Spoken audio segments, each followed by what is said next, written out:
بار بار توبہ کرتا ہوں پھر بھی گناہ ہو جاتا ہے، اس سے بچنے کا طریقہ کیا ہے؟ دیکھیں، بار بار کپڑے میلے ہو جائیں تو اس کا طریقہ یہی ہے، بار بار دھویا جائے. کبھی کبھار میلے ہو تو کبھی کبھار دھویا جائے. تو توبہ گناہ اگر بار بار بھی ہو تو بار بار توبہ ہی کرنی ہے. اور پھر توبہ کی کامل توبہ کیا ہوتی ہے؟ آئندہ نہ کرنے کا عزم اور بچنے کے اسباب بھی اختیار کیے جائیں. تو ہر گناہ کے اسباب الگ ہوتے ہیں. کسی کو ہینڈ پریکٹس کی عادت ہے، وہ کیسے اس برائی سے بچے گا، اس کا اس کا علاج الگ ہے. کسی کو زنا کی عادت ہے، اس کا علاج الگ ہے. کسی کو چوری کی عادت ہے، اس کا علاج الگ ہے. کسی کو نماز چھوڑنے کی عادت ہے، اس کا علاج الگ ہے. تو اس لیے اہل اللہ سے اصلاحی تعلق قائم کیا جاتا ہے، اللہ والوں کی صحبت اختیار کی جاتی ہے. وہ آپ کو گائیڈ کرتے ہیں. اور فحش اور بے حیائی کے اگر گناہ ہیں، ان کی عادت پڑ گئی ہے، تو طویل عرصے تک اس کو چھوڑنے کے لیے تبلیغی جماعت میں جایا جائے، 4 مہینے لگا لیے جائیں تبلیغ میں، کسی بزرگ کی خانقاہ میں رہا جائے. کوئی واقعی اللہ والے ہوں، ان کی خانقاہ میں 10 دن 20 دن اہل اللہ کی صحبت میں، نیک لوگوں کی صحبت میں گزارے جائیں.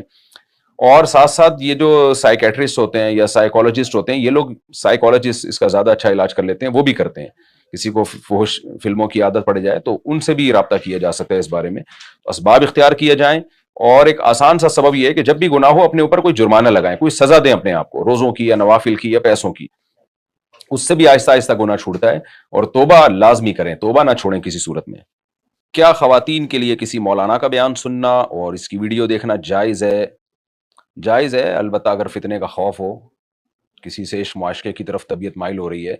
جیسے مرد کسی عورت کو دیکھتا رہے تو اس میں عشق کے جذبات بھڑک سکتے ہیں، اسی طرح عورت میں بھی بھڑک سکتے ہیں. تو پھر ایسی خواتین اوائڈ کریں، اجتناب کریں.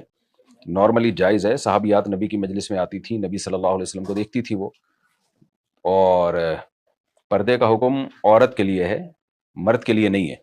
البتہ جہاں بھی ذرا سا بھی خوف ہوگا فتنے کا تو وہاں اجتناب کا حکم دیا جائے گا.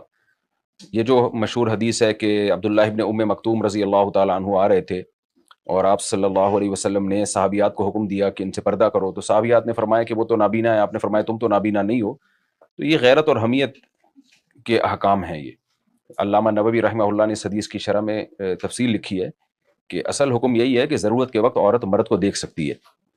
البتہ کوئی مرد اگر پسند نہیں کرتا کہ میری بیوی کسی مرد کو دیکھے تو عورت پر شوہر کی اطاعت لازم ہے. اور ویسے بھی عبداللہ ابن ام مکتوم کو جو دیکھنا وہ تو بلا ضرورت تھا.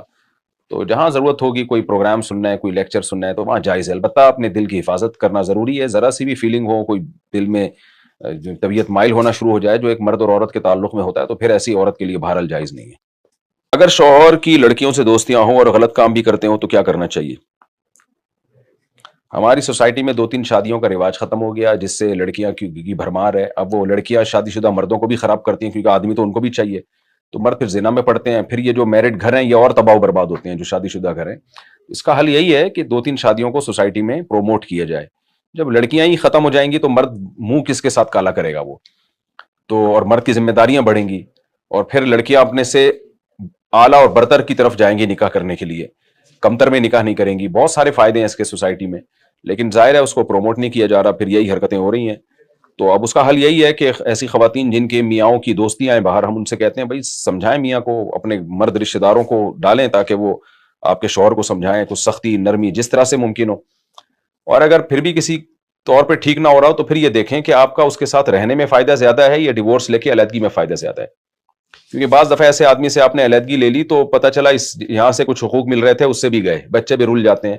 اور اگلا جو ملا وہ آپ سمجھ رہی ہوں گی بہت نیک ہوگا، وہ پتہ چلا اس کے اور زیادہ چکر چل رہے ہیں. تو اس لیے بیچاری عورت ایسے موقع پہ مجبور ہوتی ہے. تو اس کو یہی مشورہ دیا جاتا ہے کہ آپ اپنے خاندان کے افراد کو بیچ میں ڈال کے ان سے مشورہ لیں کہ یہاں رہنا ہے یا نہیں رہنا ہے. رہنا ہے، رہنے میں نقصان کم ہے یا علیحدگی میں نقصان کم ہے؟ اگر علیحدگی میں نقصان کم ہے اس سے ڈیورس لیں کسی بھی طریقے سے، اور پھر علیحدگی عدت کے بعد کہیں اور نکاح کریں. اور اگر علیحدگی میں نقصان زیادہ ہے، دوبارہ کوئی اچھا آدمی ملنے کا چانس نہیں ہے، یا بچوں کے رلنے کا اندیشہ ہے، باپ جتنا بھی خراب ہو بہرحال بچوں کے لیے وہ اچھا ہی ہوتا ہے، تو بچوں کے تباہ ہونے کا خطرہ زیادہ ہے علیحدگی کی صورت میں، تو پھر گزارا کریں. اور آپ کے بیسک حقوق اگر وہ ادا کر رہا ہے تو بس گزارا کریں، اس کی لائف کو حوالے کر دیں، اس کے بڈھا ہو جائے گا خود ہی چھوڑ دے گا. اور دعا کرتی رہیں اس کے لیے، اللہ اس انسان کو انسان کا بچہ بنائے. بہت بڑی آزمائش ہوتی ہے خواتین کے لیے جب مرد بد کردار ہوتا ہے، بہت بڑی آزمائش ہوتی ہے. 6 دن کی قضا نمازیں باقی ہیں، اس کو پڑھنے کی کیا ترتیب ہے؟ 6 دن کی قضا نمازیں تو زیادہ ہوتی ہیں، تو آپ صاحب ترتیب نہیں ہیں. تو پھر جو نماز جس ٹائم پہ بھی پڑھ لیں، آپ نے وہ 6 دن کی قضا نمازوں کی ترتیب بنانی ہے. کہ فجر کی کتنی ہے، ظاہر ہے 6 نمازیں فجر کی، 6 نمازیں ظہر کی، 6 نمازیں عصر کی، اور پڑھتے جائیں، جو نماز پڑھیں اس کو کاٹتے چلے جائیں، اپنی ڈائری سے یا اپنے موبائل میں نوٹ کر لیں، حساب کر کے پڑھیں تاکہ یاد رہے، ورنہ کنفیوژن بہت ہوتی ہے. تو پڑھ کے اس کو اور توبہ استغفار کریں کہ 6 دن کی نمازیں قضا کیوں کی ہیں. میرے شوہر کو جاب میں فری ویزے ملتے ہیں تو وہ ان کو بیچ دیتے ہیں، کیا یہ جائز ہے؟ یہ جو ان کو ویزے دیتا ہے ان سے پوچھا جائے کہ یہ جائز ہے یا نہیں ہے. اگر وہ ویزا ایک حق ہے اصل میں، اور حقوق کی بے نہیں ہوتی اس طریقے سے کہ آپ کو ایک رائٹ دیا ہے کسی کمپنی نے کہ آپ بیرون ملک سفر کر سکتے ہیں، تو آپ کو ایک رائٹ دے دیا، حق دے دیا کہ بھی آپ جا سکتے ہیں. تو اب آپ کمپنی سے پوچھیں کیا مجھے اس کی اجازت ہے آپ کی طرف سے کہ میں خود نہ جاؤں، کسی سے پیسے لے لوں. تو اور آپ کے اس جو آپ مجھے فیسلٹی دے رہے ہیں، یعنی آپ جو کمپنی نکالتی ہے نا اتنے افراد کے لیے ویزا ہے، تو کیا میں اس پر دوسرے کو ٹریول کروا سکتا ہوں اس سے پیسے لے کے؟ تو یہ کمپنی سے آپ پوچھیں جس نے آپ کو ویزے دیے ہیں. اگر جانور ذبح کرتے وقت اللہ کا نام لینا بھول گئے تو کیا وہ حرام ہوگا؟ نہیں جی، اگر بھولے سے اللہ کا نام لینا چھوڑ دیا تو حلال ہوگا جانور. یعنی نہیں جی کا مطلب حرام نہیں ہوگا، وہ حلال ہوگا. جان بوجھ کر چھوڑ دیا پھر حرام ہوگا.